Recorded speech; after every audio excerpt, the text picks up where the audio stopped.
Syederalun, satu-satunya korban selamat dalam kecelakaan maut di Loknga, Aceh Besar, Rizwan hingga Senin masih dalam perawatan tim medis Rumah Sakit Meraksa Banda Aceh.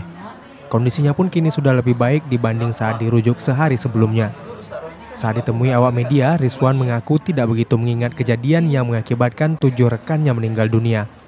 Sebaliknya, sebelum perjalanan dengan misi dakwah ini dilakukan, ketujuh rekannya itu sempat berpesan agar tidak dikembalikan ke kampung halaman bila terjadi sesuatu dengan keselamatannya. Jadi kelasnya bilangnya kalau tapi ada sesuatu yang terjadi kamu jangan kembalikan. Pertama itu Pak Cik Arvin itu kan. Emang kita kalau setiap pergi biasa gitu biasanya? Iya, apalagi ini jalan Allah kan. Iya.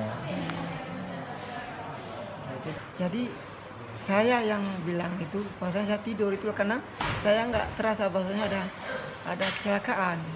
Ya, saya sadar baru udah di pinggir jalan itu kan. Udah ada polisi di situ, tapi antara sadar nggak sadar gitu. Yang sadar kemudian sini yang lebih udah kuat kesadaran tadi sini. Itulah. Cuma udah ikhlas berarti. Terima kita ya ini Allah ini dia nggak ada namanya maha zalim, nggak ada Allah. Maha baik semua. Ya, yang diberikan sama kita itu ada maksud yang baik sama kita. Cuma kita sabar aja kan. Sudah berkeluarga? Udah berkeluarga. Sudah berkeluarga. Rizwan sendiri sejauh ini belum diperbolehkan pulang dan masih harus dirawat tim medis. Bahkan beberapa bagian tubuhnya tampak masih berbalut perban.